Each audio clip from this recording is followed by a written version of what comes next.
The story is called The Flying Contest. Did we do this one actually? Doesn't look like we did. The Flying Contest.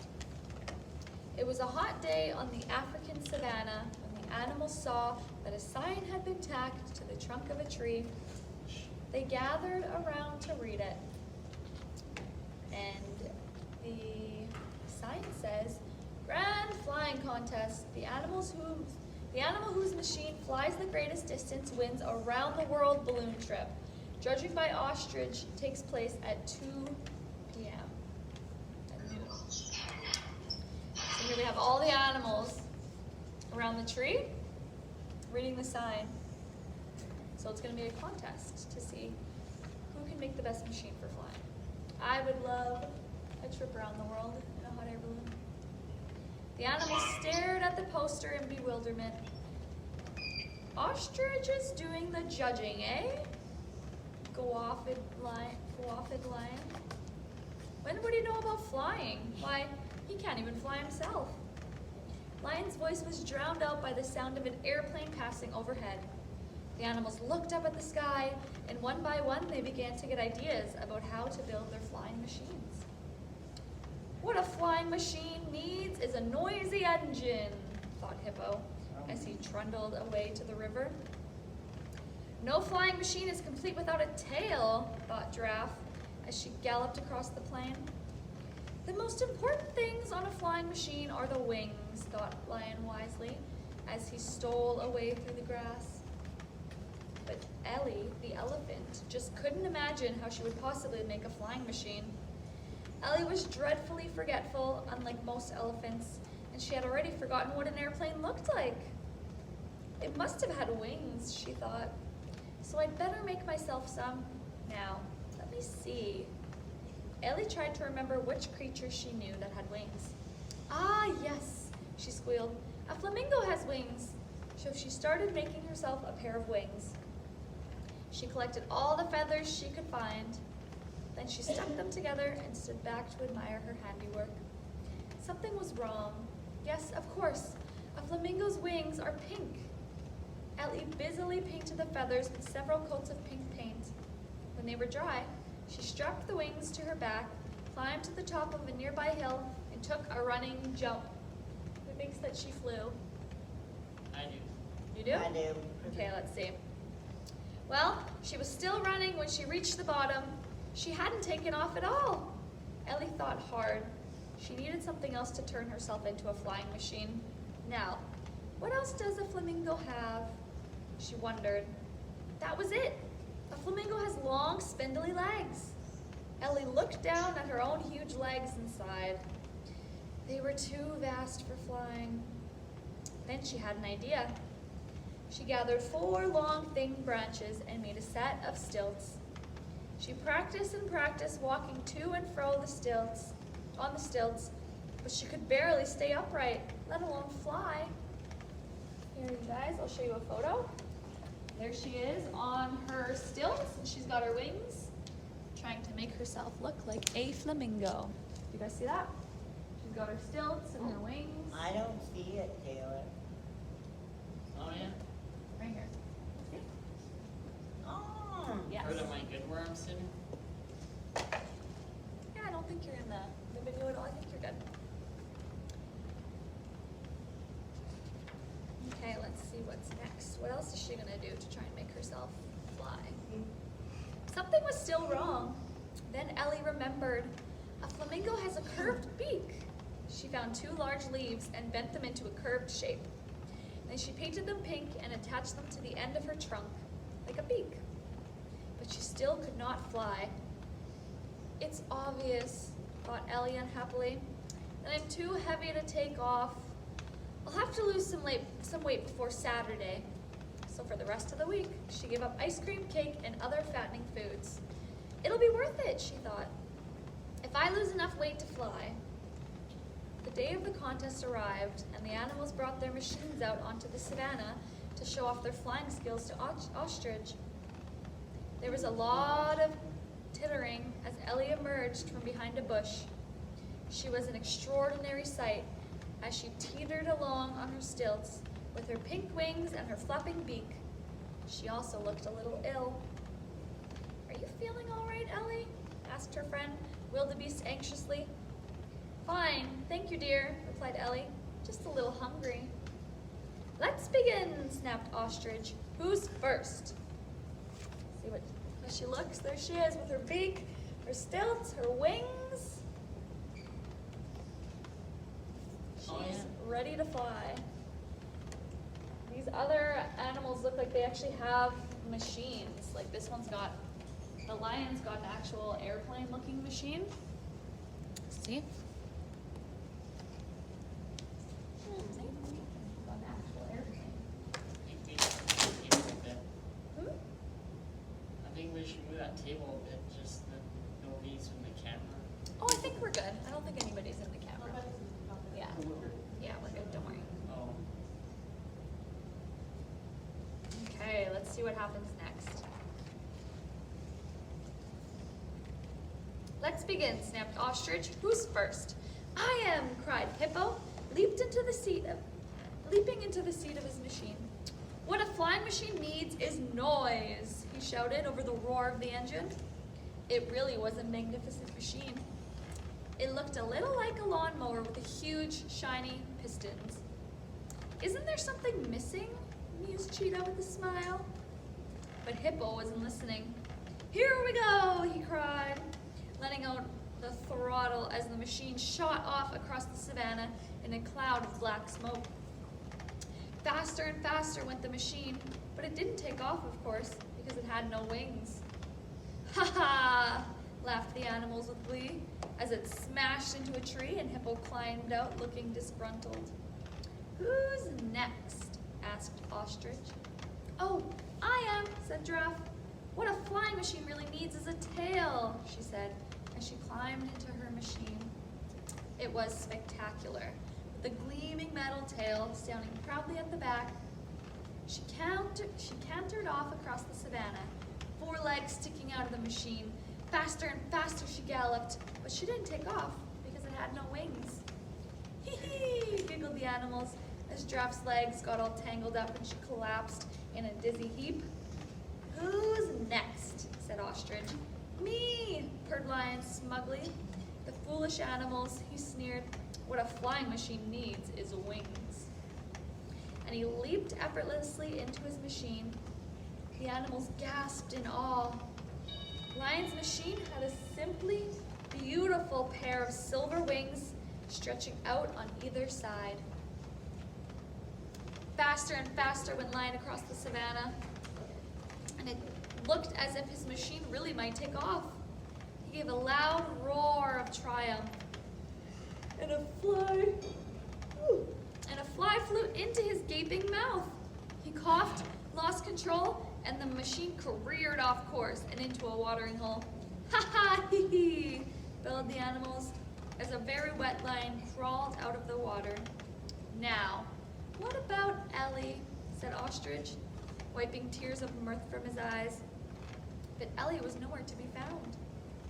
When she had seen the other animals' machines, she had been so ashamed of her own efforts that she had crept away. Besides, she was feeling very hungry. "I'll have a nice picnic by myself," she thought. She wrapped all her favorite foods in a tablecloth, tied it with string, and went off to find a quiet spot. She was munching a delicious jelly donut when suddenly there was a tremendous gust of wind. Before she could escape, she felt herself being lifted up in the tablecloth and carried high above the trees. She struggled to free herself and got all tangled up on the string. Just then, the other animals felt the gust too. They looked up into the sky and stared in amazement. They couldn't believe their eyes. Ellie was floating down towards them with the tablecloth and string acting as a parachute. "Ellie, you're the winner!" announced Ostrich as she landed on the ground with a soft bump. The other animals cheered and cheered. "It's time to claim your prize. Bring out the balloon basket," called Ostrich. Ellie tried to squeeze her large frame into the basket, but it just wouldn't fit. "I'd miss you all anyways," she said. "Why don't we have have a picnic together instead. It just so happens that I'm still hungry. So that is exactly what they all did. So I'll show you guys the flying machines here. So this was Giraffe's flying machine with no wings. Lions that had the wings. You have it here. Giraffes with no wings. Lions with wings. And then we had him in his tablecloth flying away. There he is, flying away in his tablecloth. Wow. That Yes. was funny. What did you guys think of that one? Was that one a good one? Yeah, that was a good one. Yeah? I like that one. Me too. Yeah? Good? Okay, so now we have another one. It's called The Singing Bank Robber. The what? The Singing Bank Robber. What's that? This one sounds good. I guess we'll find out. Is that him? The guy with with a helmet on? Yes. So he's got a helmet on here, and he looks kind of like an angry fellow. Oh dear. And he is a bank robber. Uh-oh. Wah, wah, wah, wah, wah. Okay, here we go. The Singing Bank Robber. Bernie McTavish had had a bad day at the office. He hadn't really gotten anything done all day. Then his wife phoned to say that a pipe had burst under the hall floor. Everything was all right, but he would have to climb in through the window because the furniture was in front of the door. Oh dear. Bernie put his telephone down with a sigh and put on his black leather motorcycle gear. He couldn't see the bag he usually put his office clothes in, so he found an empty cash bag in the safe and stuffed them into that instead. Uh-oh. He's stealing cash. Then he sent off for home on his motorcycle. It was a dark, damp night. Uh-oh. He hadn't gone very far when the motorcycle coughed, juddered, and stopped. Uh-oh. Bernie tried to start the engine again, but it was no use. It was broken. With another deep sigh, Bernie dismounted, tuckered his helmet under his arms, and trudged home. It started to rain. Oh, nuts, said Bernie. He was nearly home when he realized that he had a stone in his boot. It was hurting his foot and making him limp, but he couldn't be bothered to take it out. So he limped home, feeling very sorry for himself. Ouch. Bernie's just Ouch. not off to a good day, hey? No. One Yeah. bad thing after another for Bernie.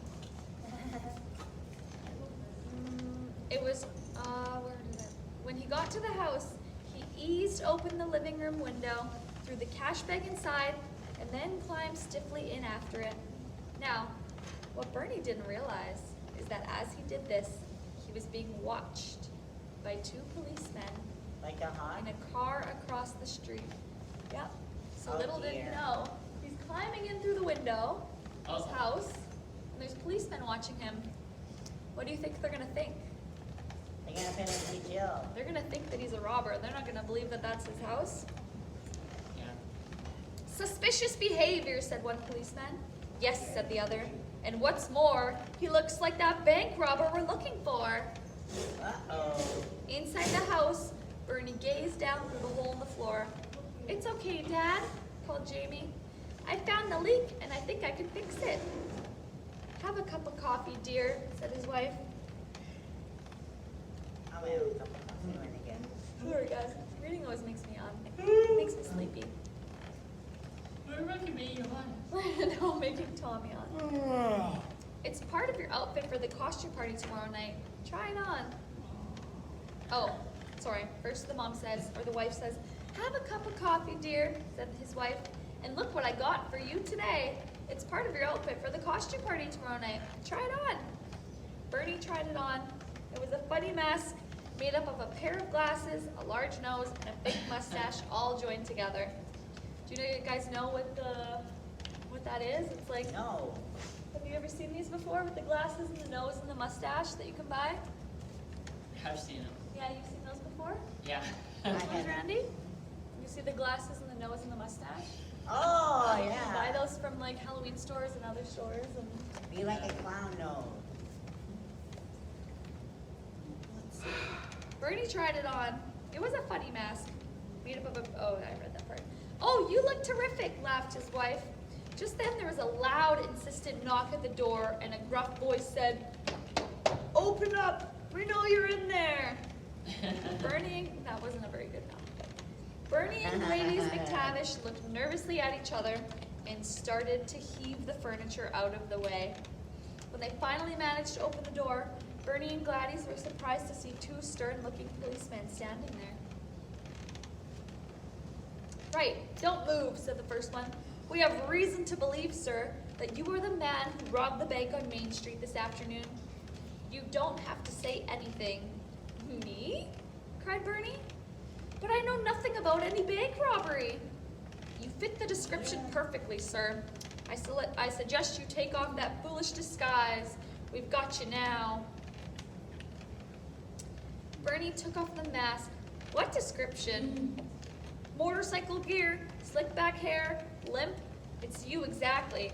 Did you think you could evade arrest by barricading yourself in the house, sir?" "No," said Bernie. "You see, there's a leak. Jamie's down there now fixing it. We had to move the furniture to get at the floorboards." "And I suppose," said the second policeman with a grin, "that's why you had to climb into the house through a window." "Yes, exactly," said Bernie. The policeman scratched his head and looked doubtful. "And how do you explain the large and very full cash bag we saw you with earlier?" Here, look, guys. I'll show you what he looks like. He's a funny looking guy. And it's kind of goofy with the nose and the glasses and the mustache. What a disguise, hey? He looks like a clown.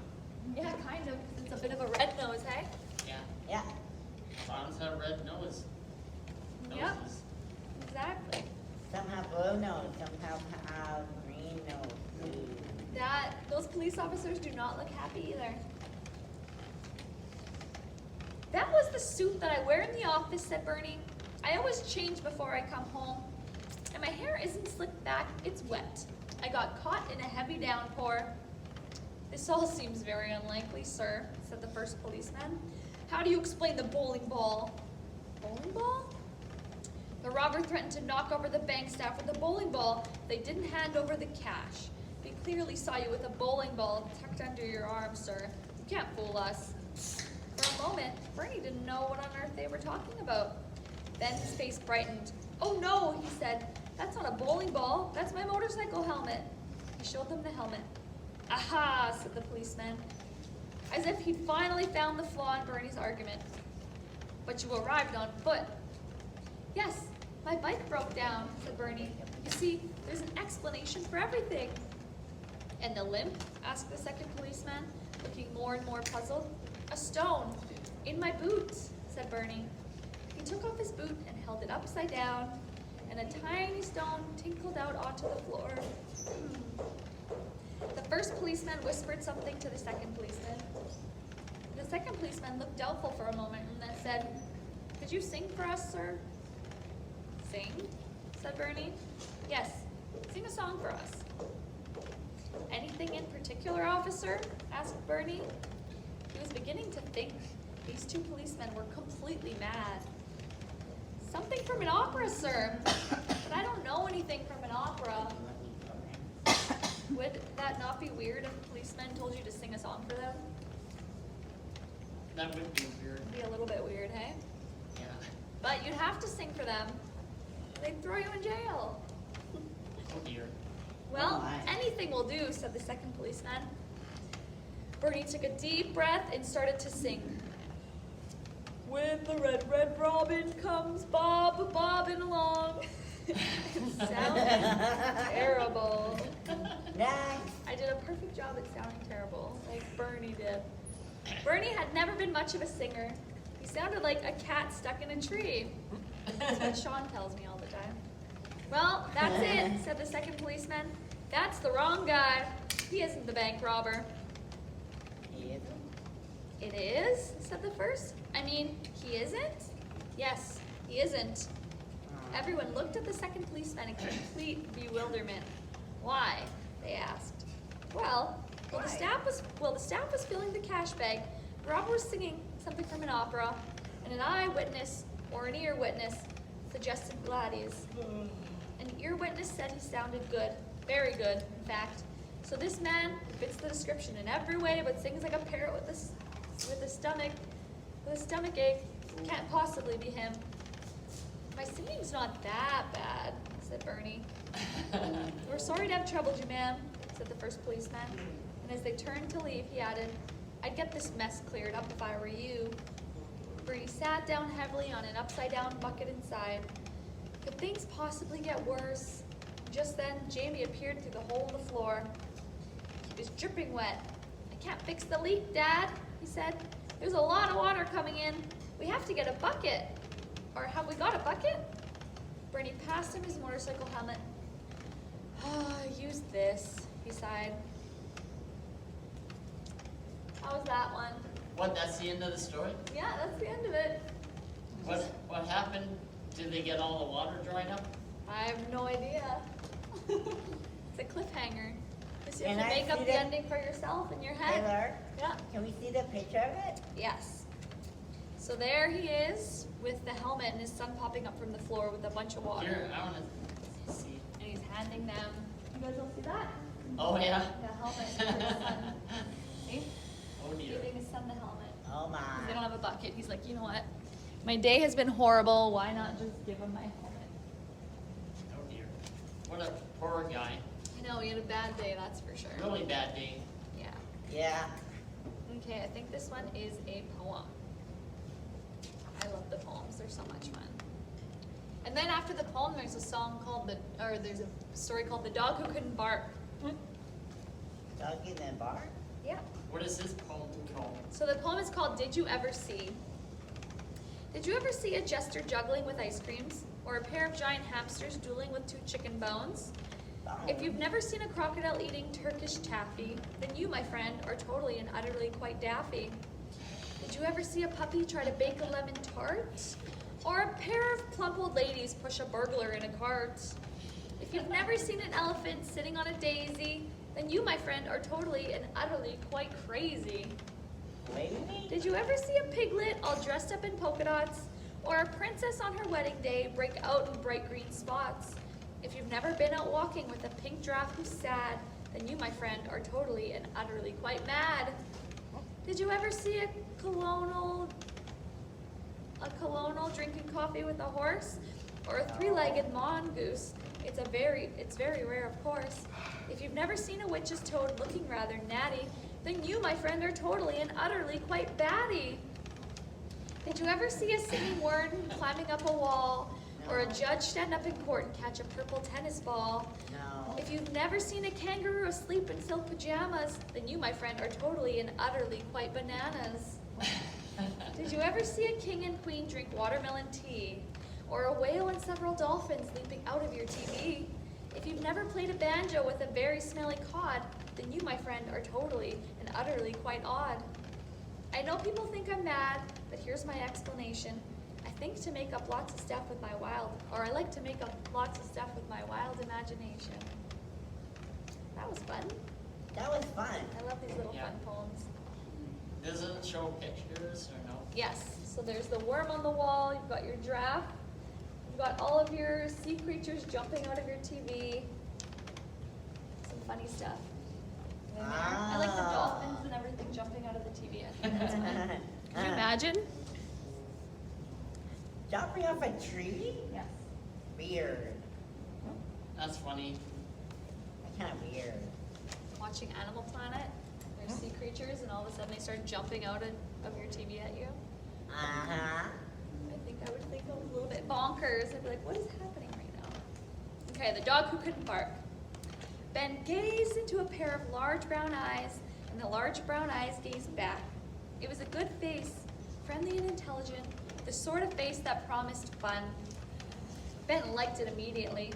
Even though there were 7 puppies to choose from, Ben knew that the little brown and white one with the funny ears and the curly tail was the one for him. And there he is. He's meeting with the puppy. And this is the one. He's like, that is the one for me. See? Me too. I like puppies. Yeah, puppies are, They get into puppies are trouble great. though. Oh yeah, they get into a I lot of like trouble. puppies too. I don't like kids. And it's It's fun getting to go meet puppies. Oh, Getting yeah, to meet a my litter and pick one that you want. The puppy began to chase round and round in circles, and he rolled over a couple of times as Ben looked on in amusement and admiration. I think I like this one best, announced Ben, as the puppy grabbed the sleeve of his jacket and began to tug at it playfully. Ben's dad frowned. Besides being the smallest in the litter by far, the puppy had a floppy ear that fell over his eye, while the others stuck straight up in the air, and his tail curled round and round just like a pig's. He's kind of small, Ben's dad pointed out, and the little puppy doubled his height by standing on his back legs and springing around the kitchen as he were on a pogo stick. Please, said Ben, as the puppy jumped up and tried to nibble his nose. Oh, all right, agreed Ben's dad, seeing that the two were already inseparable. But he has to be a watchdog, not just a pet. The puppy bared his teeth and made the most fearsome and ferocious face he could. Oh, look, said Ben, giggling. He's smiling. Has he got a good bark? Asked Ben's dad.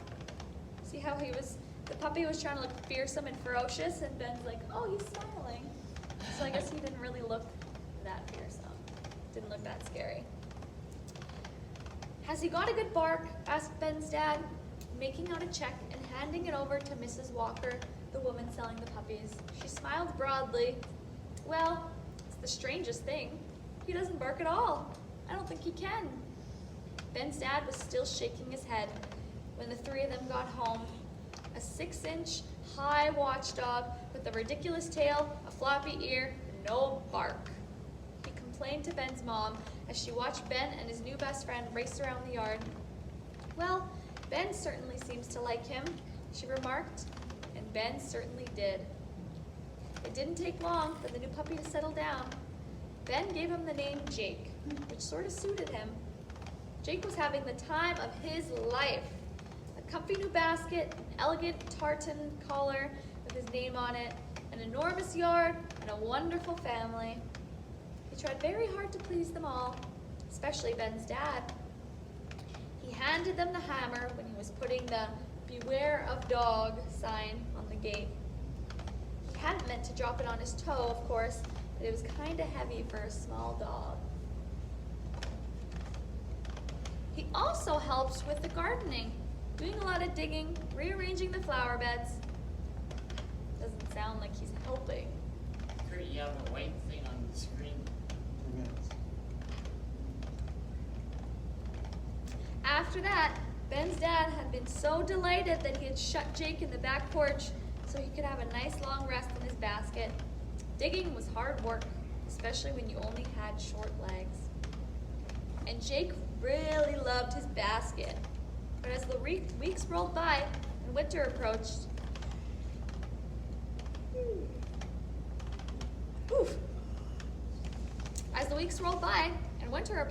it occurred to him that he might be warmer and even more comfortable if he took his beautiful gray blanket and put it on the living room sofa. After all, Ben's dad spent many a happy hour there. It wasn't easy dragging the heavy blanket down the hall, but eventually he got there, just in time to see two men climbing in through the lounge window. "Hey, they've got a dog," said the first man, whose name was Stan, as he shone a flashlight in Jake's bewildered face. "That would explain the sign on the gate," replied the second man, whose name was Eric, as he tumbled headfirst through the window. "What sign?" asked Stan, who could not read.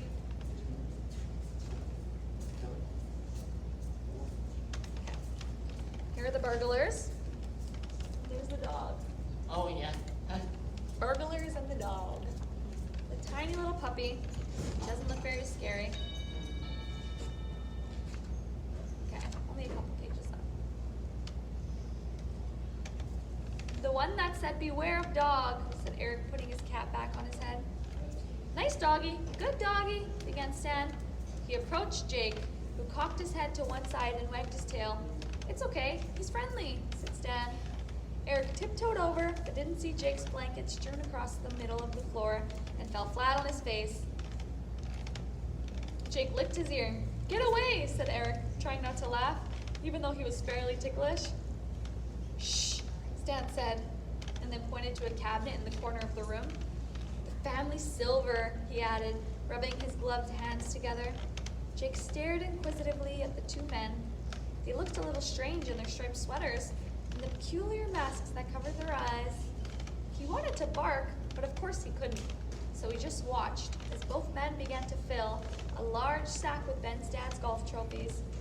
Jake instinctively knew that this wasn't right. Strangers tiptoeing around in the middle of the night, helping themselves to whatever they liked. He ran towards Stan and grabbed the seat of his pants firmly in teeth.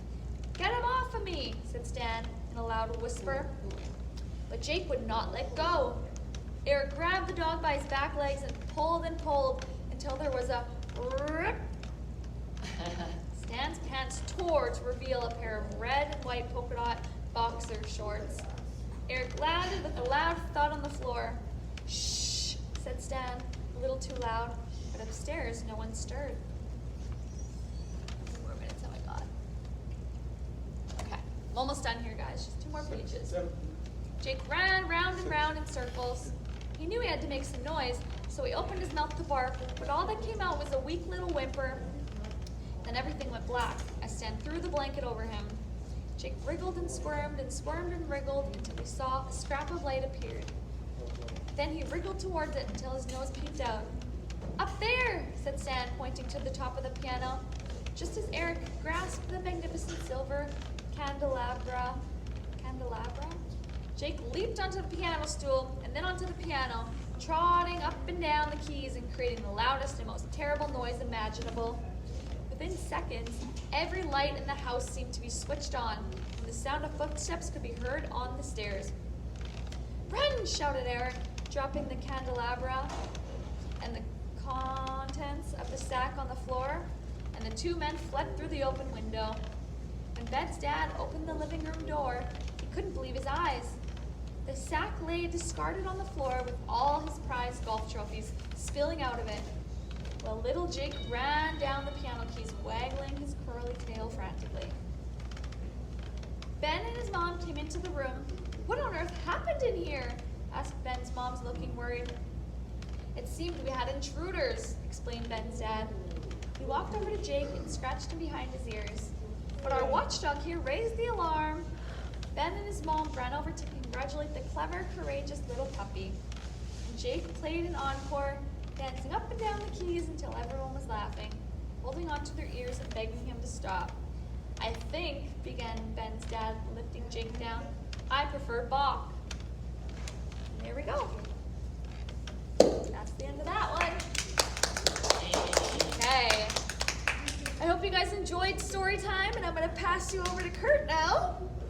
Hey guys, thanks so much for joining us. We'll see you back here at 2 o'clock.